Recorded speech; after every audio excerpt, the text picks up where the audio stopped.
Hello there, everyone, and thank you for joining us here again today at Bitcoin Exchange. This is Jay, and I'm going to put a new video out to our new subscribers, those that are just now getting into the crypto world, the Bitcoin revolution. I've been getting a lot of comments and questions about ICOs and thoughts about how to invest in different things, and it's kind of a concern of mine that I cover some of these things for you. So I apologize the way I have to do this. I've got to flip back and forth between my screens here, but it's the only way that I know that I can do this and get the point across. So here you go. Some things you need to know before you buy an ICO. And now first of all, what is an ICO? An ICO is an initial coin offering. And basically, for the last 100 years, when someone's going to start a company, they had to go through a certain set of means to come up with the finances to fund their venture or their product or their company. Several different ways of doing this. You can do it on your own volition, save your money up, pull yourself up by your own bootstraps, if you would. Or you could go to your friends and family, which is the worst way, I think, to do that, which would be borrow money from friends and family. The second worst thing to do would be go out and get a loan and get involved in some kind of a debt to where you're already in the red before you start. Then there's venture capitalists, and there are people that buy into your company, and then, of course, if you get far enough in your IPOs, your initial purchase offer, and then here of late, there's a new system out called crowdfunding, and this actually started with Fund My Cause and programs like that, GoFundMe and different things, where you have a need and you're asking your friends, family, and relatives and connections of Facebook or whatnot to help you get through this, and they crowdfund. Now, when you take crowdfunding, which has been a very successful way to help friends and family and people do different things, that extrapolated into the crypto world as an ICO. The initial coin offering is a type of crowdfunding, in the fact that you're not going to venture capitalists asking for money and for them to buy into your company. You're going to the people, the masses, and saying, this is what we're going to do, and we want you to help us fund our cause by buying these coins or these tokens, and we are hoping that one day you'll get a return of your investment when the token hits the market exchanges and different things. And so first of all, that's an ICO, and an ICO can be extremely lucrative, and yet it can also be extremely risky. In fact, I would say to you that buying into the crypto world as an investment is risky anyway. Any investment that you do leverages a certain amount of risk, and you need to understand that you could make a lot of money and you can lose everything that you have. And so when you invest in cryptocurrencies, you need to invest at your own risk. And of course, that's in every video that we have, in our disclaimer on our channel, is that you are doing this on your own and you're assuming the risks that are associated with it. So, don't invest what you can't afford to lose. When it comes to ICOs, that's exactly the mindset that you should take. In fact, you should come away with, if I'm going to buy into this ICO, I probably won't get this money back. I'll probably never see it again. If you take that mindset, when you do make money on it, then you'll be happy. And if you do lose money, well, we figured we probably would. It's the ones that you hit out of the park that pay for everything else that you've lost. And so that's kind of the mindset of the investor. And I wanted to get into that before we get too far into the video, to kind of give you that caveat of this is risky. And yet, the average on a real true ICO, not a pump and dump or a scam, but a real true ICO, is bearing out an average of 50 times your investment. 50x is the average return, and a lot of them are going way beyond that. So it's an excellent way of making money, but enjoy the risk. If you're a maverick, you like to fly by the seat of your pants, this is exactly what you're looking for. Now, what do I look for when I go to buy into an ICO? Well, here you go. The first one right here: does the company's proposed white paper detail a service or product that solves an existing problem? A very real need is being answered here. If you've watched any of my videos on ICOs, it's the first thing I go to, is the white paper. I take a look at it and find out, number one, is it worded well? And here, I'm going to jump over here to this. Here's the white paper commodity ad network. Steve Santangelo and Peter Froelich put this together, and this is a classic example of an excellent white paper. You go there, and this is done graphically well, number one. Number two, it flows very easily. You can read it. You're not going to get your head spun around with all the technical jargon. They're going to tell you exactly what they're purpose and their vision and their goal is. They're going to tell you what the problem that exists and how to solve it. And so this needs to be in every white paper. Okay, you can find all these things.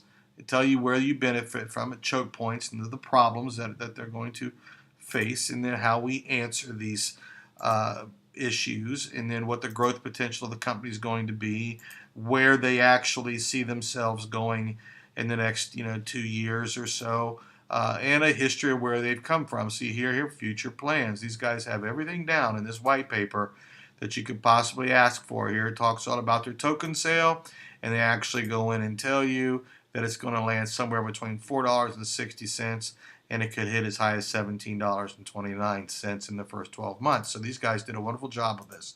Now here's another white paper. This is Engine Coin. This is a gaming coin. This company is not new. It's been in business several years, and I'll come back to that in just a little bit. But they tell you here we have already in existence 18.7 million registered gamers with 250,000 plus gaming communities in this company already. This exists. The problem that they have, and they go in and explain it to you.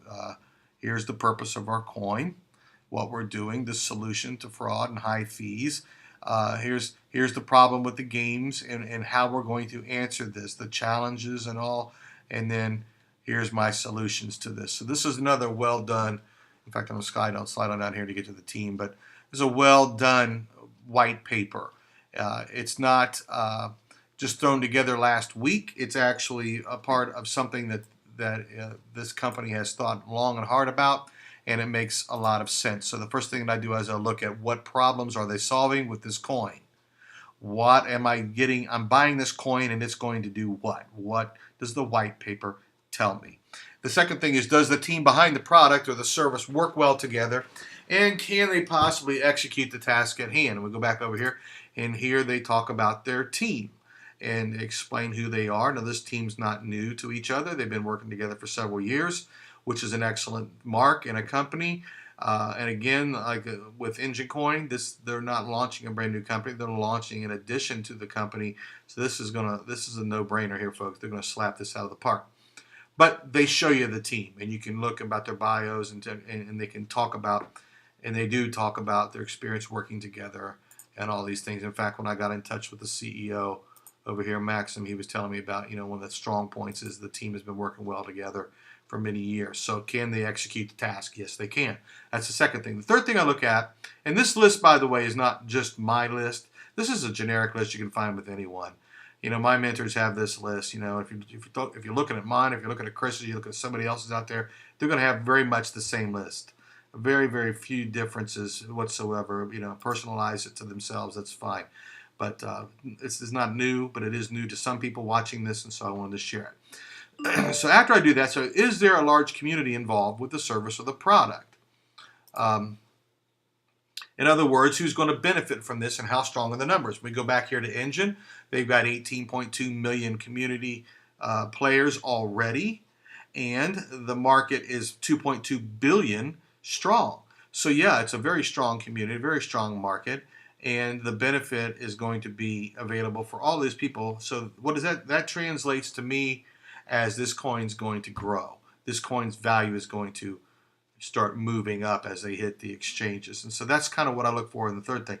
The next thing is there actual historical data proving that deployment has already been in the making? They are developing what they're saying they're doing, and they're doing it on schedule. And how long has this been in the making? In other words, how far back did the footprints go? Can you take me back and show me historically how long you've been working on this? This is October 23rd of 2017 at the making of this video, the timestamp for this video.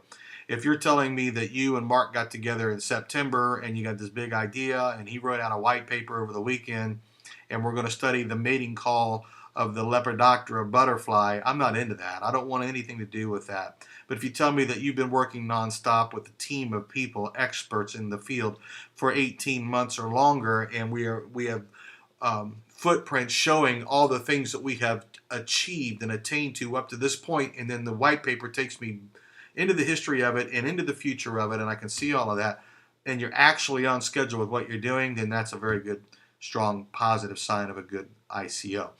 Next is, can I make at least a 10x on my investment? If so, in what time frame? Now, this is going to vary a little bit. I got to tell you why. Every investor is different, but we all, the 10x is the baseline for everything that and anyone that's into crypto trading says, can I make 10x or 10 times my initial investment on the return? Can I do that? If I put in $1,000, can I make 10 grand when I'm done? That's the ideal baseline there, 10x. However, there are things that I get involved in from time to time that if I can, if they're going to buy it in the coin offering and then within 30 days at the end of the sale, it hits the exchanges and I can flip that coin and turn 5x, in a 30, 45 day period, then I'll do that. Because 5x, if I put 1,000 in it and I can turn 1 into 5, then it gives me 5 times the buying power for the next crypto coming out. So sometimes I don't hold that 10x altogether. There are other times where 10x becomes 30x, which is even more fantastic, So I take a look at that. What time frame is it that I'm looking at and what kind of a return on my investment? Here's one. What competition do they have or will they have? You got to have competition. Competition drives growth. Competition makes you outperform your competitor. It makes you get better. You've got to have competition or you'll be a monopolized company with no growth pattern at all. Competition pushes you to excel. And so do they have competition and is it a strong market? And if it is, that's even better for the coin. And finally, what's the cost to invest? If it's $2.50 a coin and I'm going to hit 10x, how long is it going to take that $2.50 to hit $25? How long is that going to happen? Or if do I buy $1,000 at $2.50 a coin? I end up with 400 coins, or do I sit back and say I'll buy at a penny, and I end up with 100,000 coins? Because if I get 100,000 coins and that penny hits a nickel, it's 5x. It's more money than it is if my $2.50 hits $25, and I got 400 of those. So I end up with X amount of dollars on either one. I got to look at it and say which one's going to make me the money quicker, which one's going to be the stronger of the two. I normally don't buy into anything that's $2.50 or more, except Bitcoin and the big boys. If it's an ICO, I will not buy a coin for $2.50 because in order for it to hit 10x, it's got to raise $25 in a reasonable amount of time, and it doesn't happen very often. So it does happen, but not often. Whereas if it's a penny a coin, like Electronium, we just did a review on that. It just finished your sale 11 days early, by the way. That was less than a penny if you got into it, right? It was a penny if you got into it at the end there. But let's say, for all numbers' sakes, it's a penny a deal, and you got 100,000 of these coins. Can it hit will it hit 2 pennies? Absolutely. Will it hit a nickel? Absolutely. So, 5, 10x is not anywhere near the potential what this coin's going to hit. So I can do much better with a penny coin than I can a $2.50 coin a lot of times. Not always, but a lot of times. And so, number one, this is what I look for when I look at an ICO. I go to the white paper, I read it, I go through and look at the people that are in the team and find out what service or product that they're offering and do they answer a real need and how well does the team work together, and talk to me about the community that's behind this product and how large is the community and what's the potential. That gives me potential growth for this coin. And then is there historical data that they're actually moving forward and deploying these things? Are they developing on schedule, and show me the footprints of that, so that I can see that they're actively doing something, not just talking about it. It's not just something out here on the internet and a real cheap way of making a website, but they're actually doing things and they can earmark all of the time frames of these things. That's important. And then how much does it cost? Do they have competition? And can I make somewhere between 5 and 10x on this in a quick flip or quick turnaround? Those are the things that I look for when it comes to an ICO. The other half of this video, I wanted to give out another 2 minutes on this is, listen, once you get your ICOs, you need to pull them off the internet or you'll lose them to a hacker, a phishing attack. You need to pull them off the internet and put them onto a cold storage unit, being a Ledger or a KeepKey or a Trezor, or a couple that I have. I pull them off, and then once you get your coins off, you need to put them in a safe so you know where they're at. You know that your money is safe. But then go one step further, folks. Get you a Faraday cage, a little small EMP-proof envelope, electromagnetic pulse proof envelope, and put those your cold storage wallets in that EMP proof envelope, and then seal that up and then put that in your safe. That way, if for any reason, especially if you live in the United States, we're under the threat of an EMP with North Korea and others that are looking at possibly doing something crazy here in the next few years, any kind of act of war or terrorism, an EMP will wipe your coins out. And so I'm sitting back here saying to you as guests and as subscribers, don't just pull your coins off the web. Put them into an electromagnetic pulse safe envelope called a Faraday envelope. You can get them on eBay. You can get them on Amazon. They're relatively inexpensive.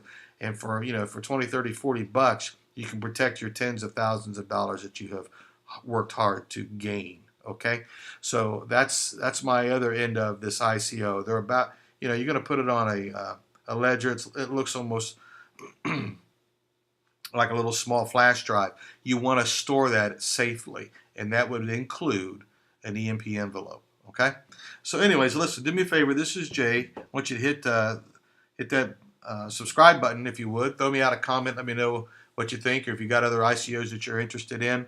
And I hope this answers some of the questions for the people that are just now getting involved. What do I look for in an ICO? These are the things that I look for and the reasons why. Okay? Thanks for watching. Again, thanks for subscribing, and I will see you in the future.